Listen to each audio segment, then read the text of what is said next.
Well, this morning it's First Sunday, so our kids stay in with us. And before I share the message, I just want to share two celebrations. Now, we've been celebrating through our worship the whole service, but I want to call your attention to two things that God has done in the last week. Many of you have been praying for Doug Elliott. He's been on our prayer sheet for many, many weeks. I don't know how many. Nancy, you might know. Brenda, you would know. But he went home last Friday. And that is good news, because I'm sure at one point in that journey, they were wondering if he was even going to make it. But he's made it.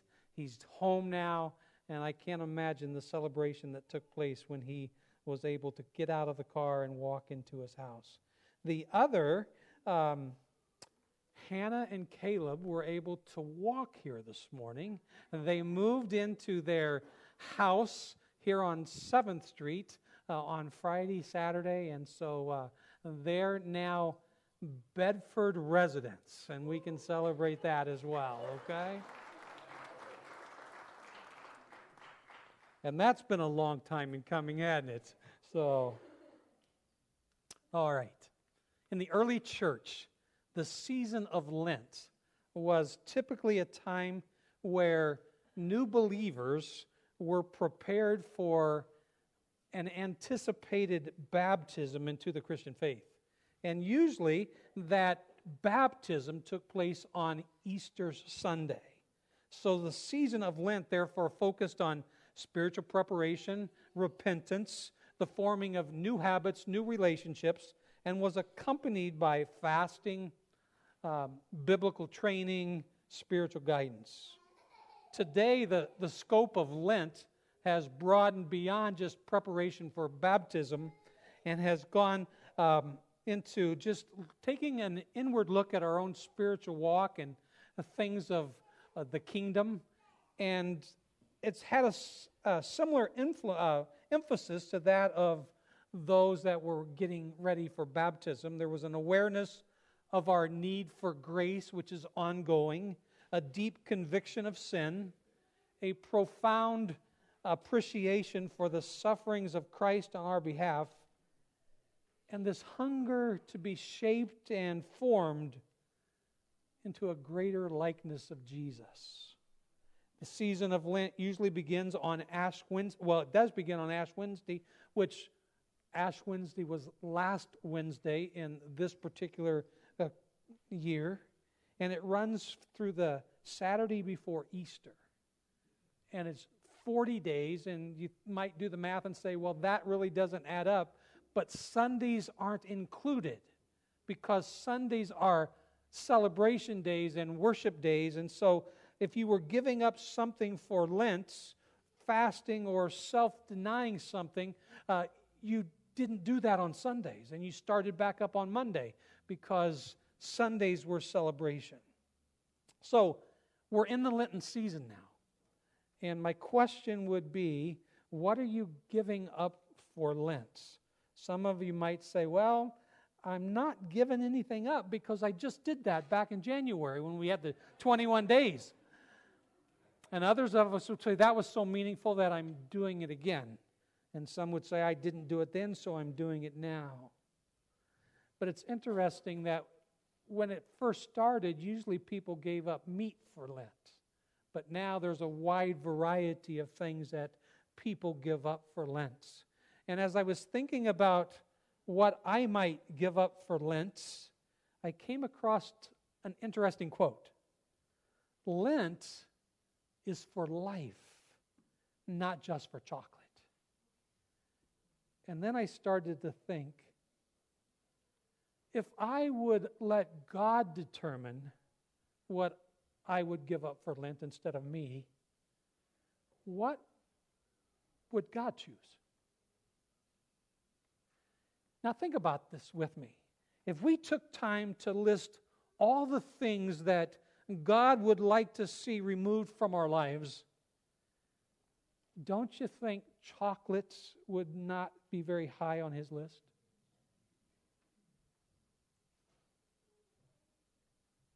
So during this weeks of Lent, we're going to consider a few things that God might ask us to give up versus us deciding ourselves. And I want to warn you something right up front. The list that God has is going to be a lot tougher than just giving up chocolates or Facebook or caffeine. Today we're going to start with a big one.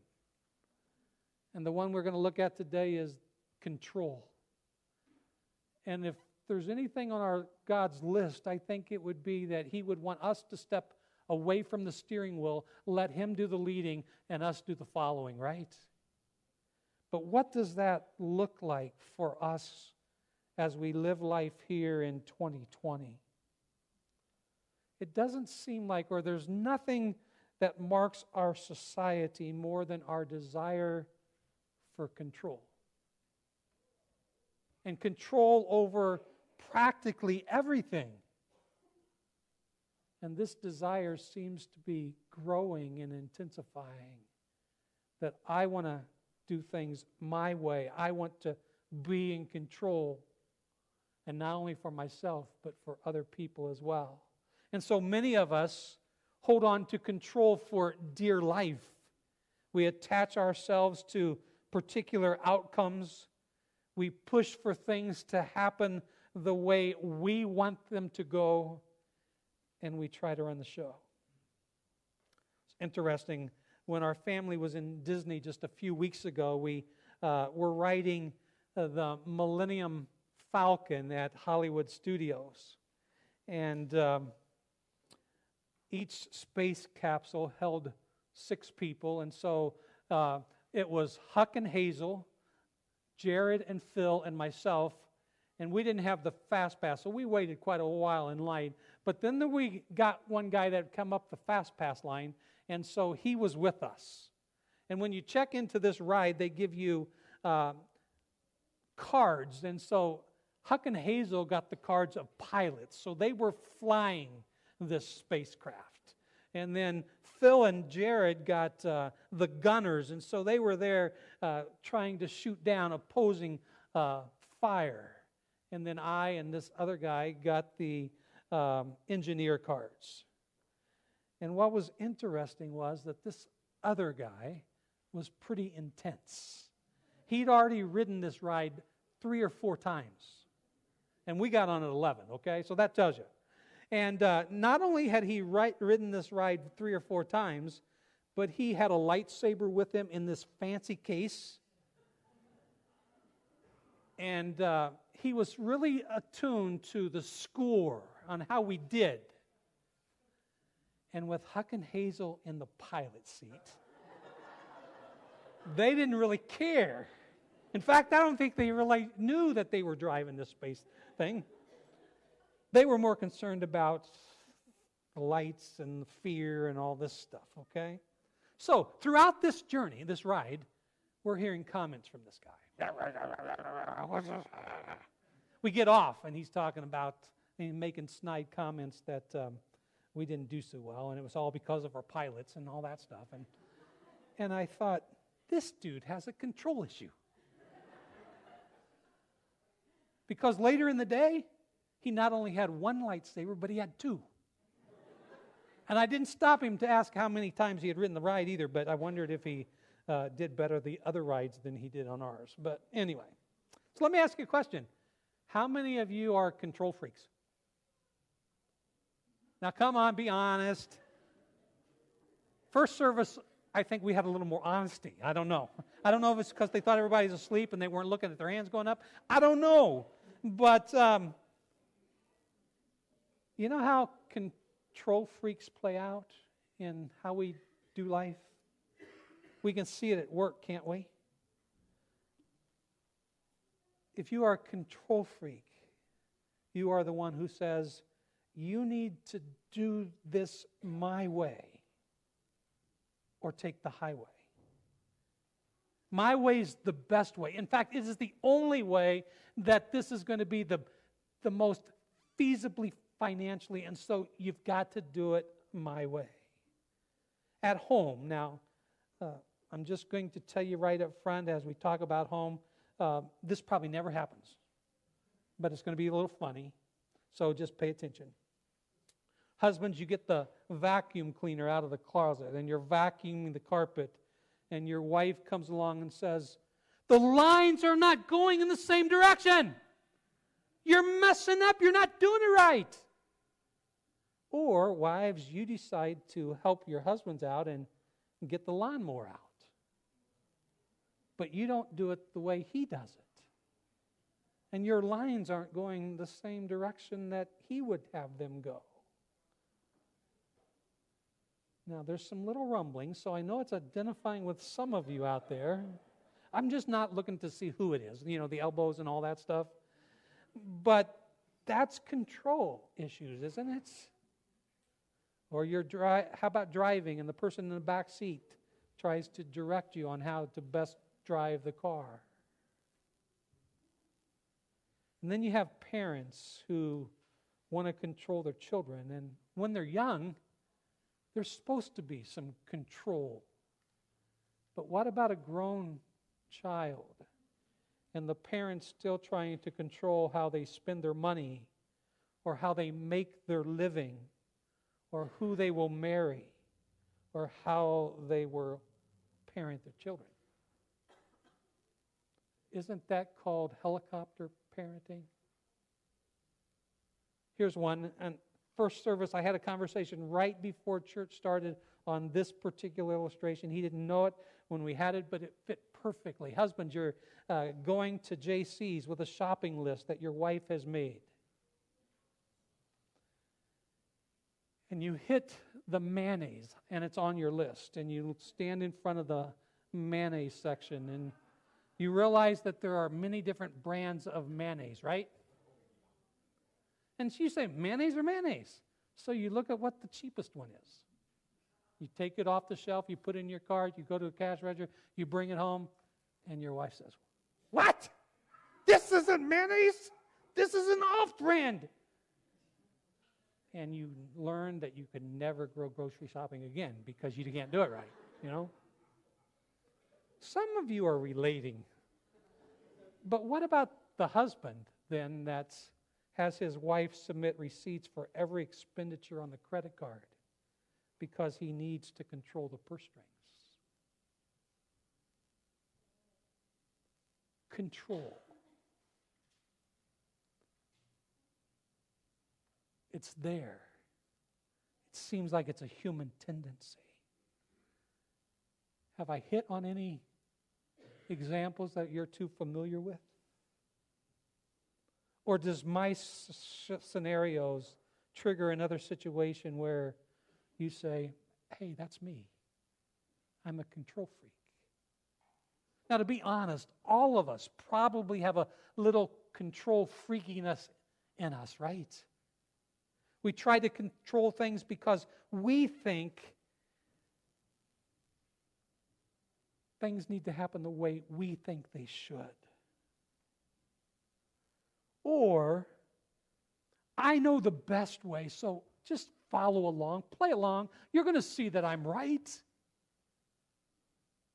Now, I want to also put a clarification here. Control is not always a bad thing, right?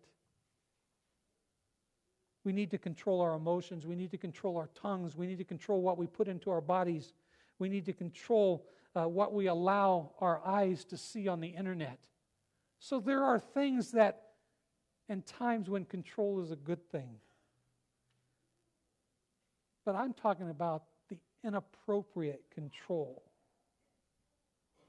As humans, our natural inclination is trying to micromanage things and to make sure that they happen in the time frame that I want them to happen in, and they happen the way that I think they should happen. And we put a lot of energy and a lot of effort controlling our lives and those people's lives within our framework.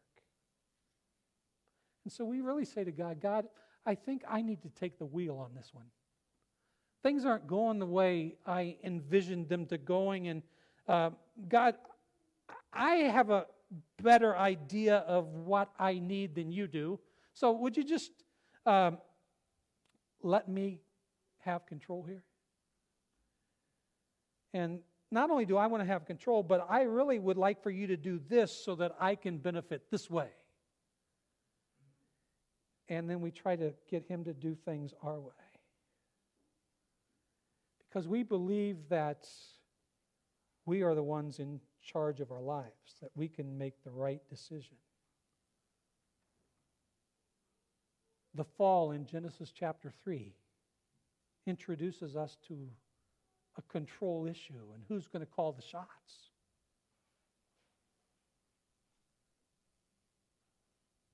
It's surfaced throughout the scriptures, but in the early chapters of the gospel, of the New Testament, the gospel happens in Luke chapter 6, also in Matthew chapter 7. Jesus raises this issue of heart-level surrender. Are you going to do it my way or your way? And Jesus points this out by raising an interesting question. He says, "Why do you call me Lord, Lord, and yet don't do what I say?" Interesting question, which has profound implications. Basically saying you can't call me Lord and then not follow my instruction. And yet, we're good at that, aren't we? And then Jesus models for us this issue of control or surrender. When he's getting ready to go to the cross, and he takes us and he shows up in the Garden of Gethsemane, and he knows what's coming. He knows how difficult it's going to be. He knows how it's going to hurt. But he prays, and he says, "Father, if it's at all possible, would you take this course from me? But not my will, but yours be done." And he prays that not once and not twice, but 3 times. And so he's modeling for us this struggle of control versus surrender. And I think it's important for us to stop, or appropriate for us to stop right here and ask the question, how am I doing in following Jesus' example? How often when I find myself in a situation do I acknowledge that God's in control and I say, "God, this is how I see it, but I know you see it so much better, and so not my will, but yours be done."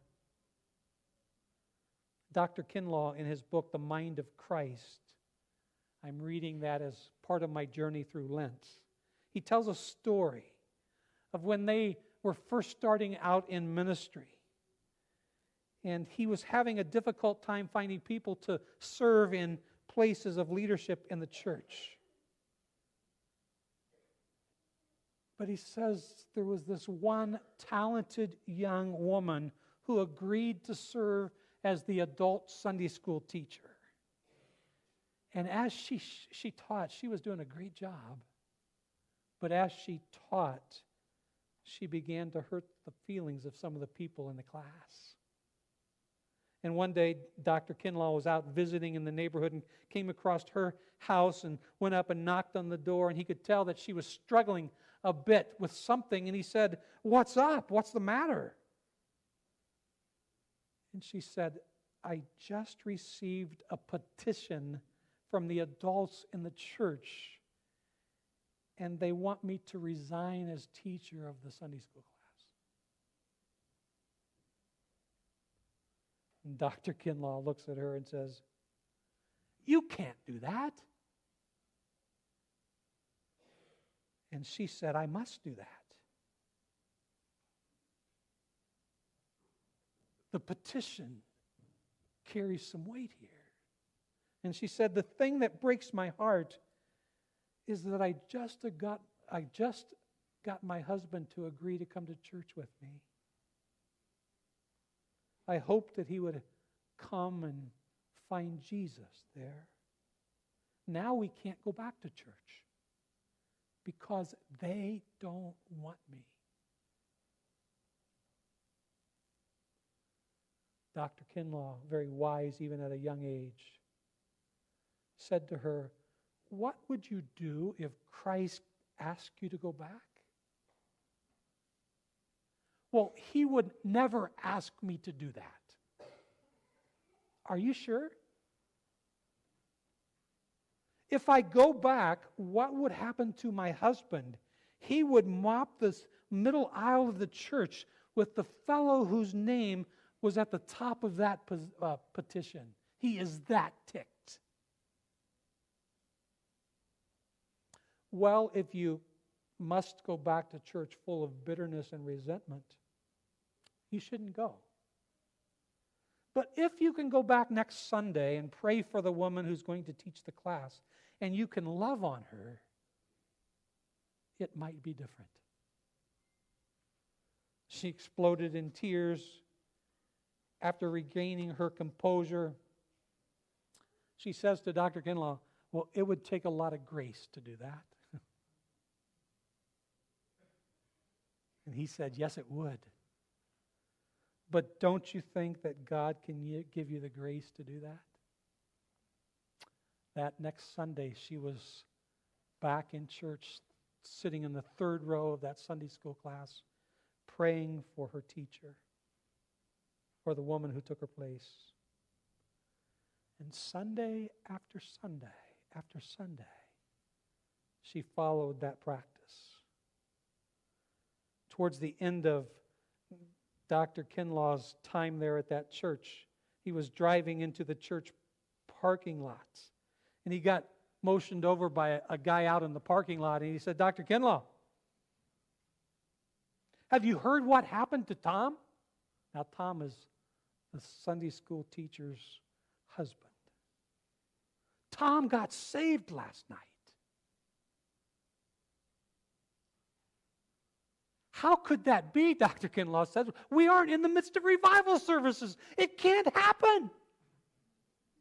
And then he thought, "Oh, wait a minute." So he wanted to find out how. And so he goes to Tom and he said, "Tom, I need to know what's happened to you and how it happened." He said, "Well, you know that wife of mine? You remember what her Sunday school class did to her? They asked her to resign.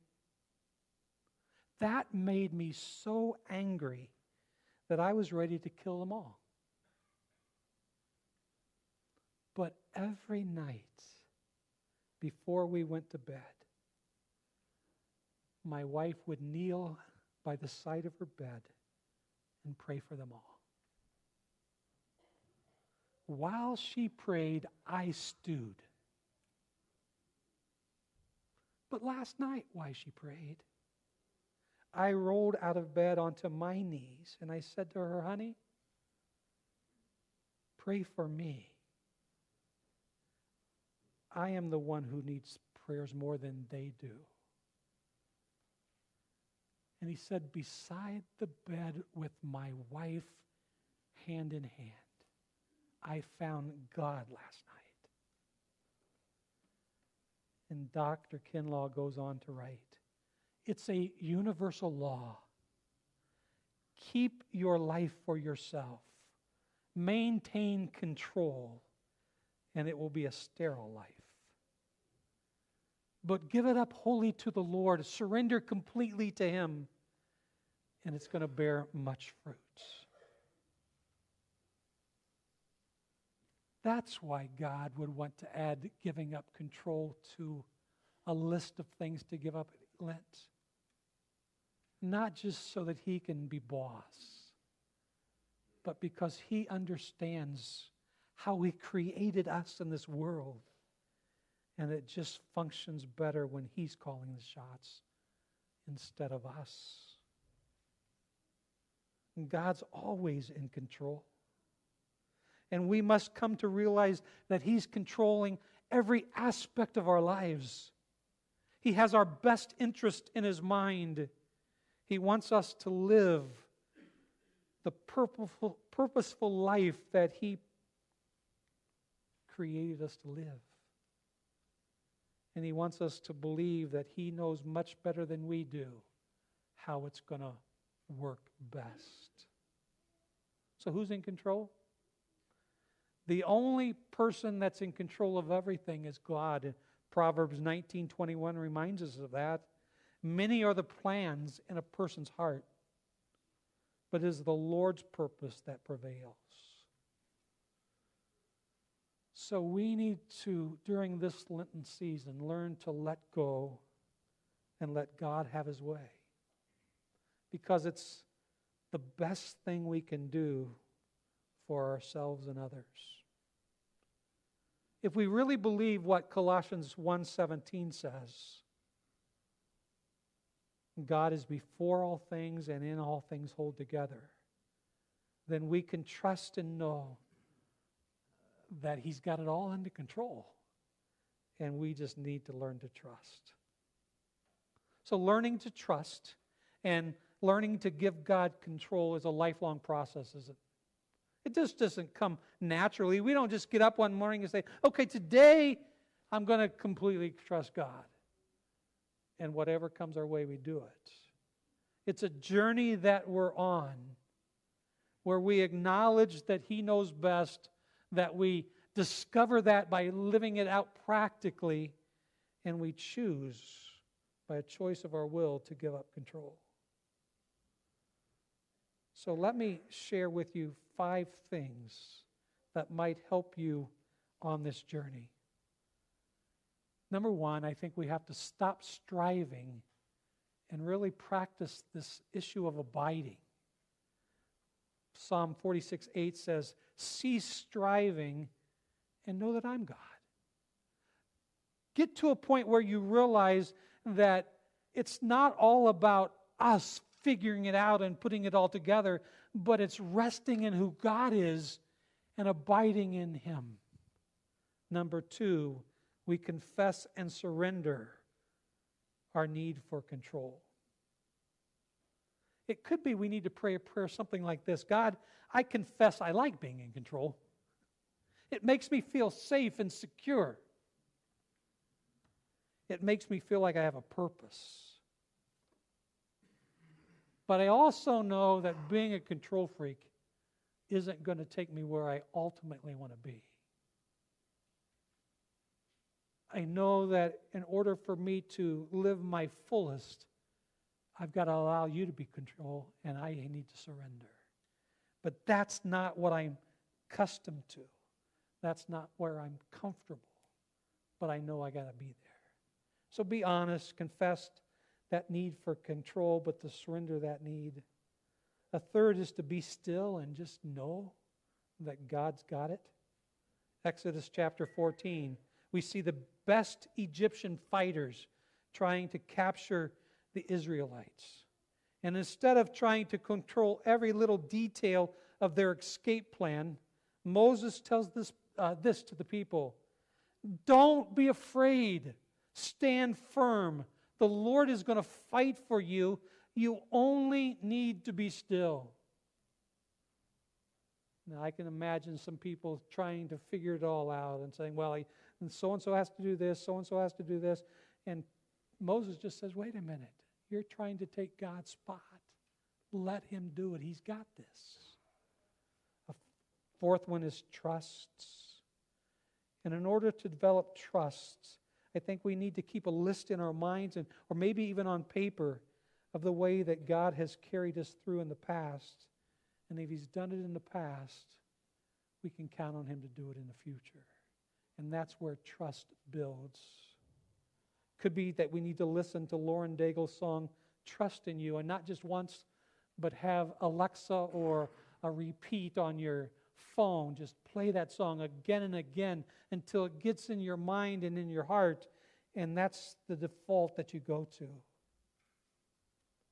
Being in the Word helps us see how God fulfills His promises. And a fifth is seek God. He longs to be in relationship with us. He's not a God who's off distance, but He wants to be up close and personal and intimate. And so that we get to know Him, that He knows us, and that we can have this relationship, this intimacy that takes us beyond just surface. And then we can say, hey God, because I know who You are and how much you love me, I can give you the wheel, knowing that you know what's best. So here's the question. Those that are helping with communion, by the way, we're about done, so you can go get ready. But here's the question I want to end with. In what areas of your life do you need to loosen up and let go of control? You're still hanging on. You're still trying to call the shots. And God says, this Lenten season, would you give me that? Would you allow me to call the shots in this? It could be finances. It could be how you're raising your kids. It could be, it could even be whether you even entertain the thought of helping Scott out with Celebration Place on Monday nights. My guess is that as he was sharing that, you thought, oh, so-and-so could do that. But you never said, God, would you want me to be a part of that ministry for the next year? But you see, control says, I'm going to ask God about everything and what he would want me to do. So, in what area of your life do you need to loosen up and let go of control?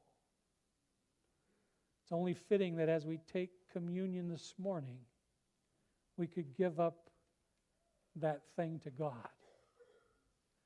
Because after all, Jesus modeled the example for us when he said, not my will, but yours be done. So let me share a prayer as we close, and then the people are going to come and we're going to take communion together to end the service. But see if any part of this prayer might be something that you could echo to God. Dear Jesus, please hear my prayer today. I go along each day trying to run my life my own way, and I forget to let go and give you control. And there are times that I wonder why things aren't going the way that I want them to go, but I forget to stop and ask you what you want, Lord. So would you please help me to give up control to you, Jesus? And help me to always want what you want and desire for me. Help me to realize that when you close one door, you always have another door to open. Help me also to realize that when I desire, what I desire may not be what is best for me. Maybe it will lead me away from what your great plan is for me. So help me to think through that. Lord, let me accept each day as a gift and let me follow the path you choose for me. Help me to be thankful for what you give me and to not worry about what I can't see yet. I trust you will care for all my needs. So remind me that my role is to care and to love those people around me. Help me not to be judgmental, as all of us are equal in your eyes. And help me to see the good in all creations. Let me leave the judging to you, dear Jesus. Help me, dear Jesus, be who and what you want me to be, and give me the strength and the faith and the hope to let go and let you. In Jesus' name, amen.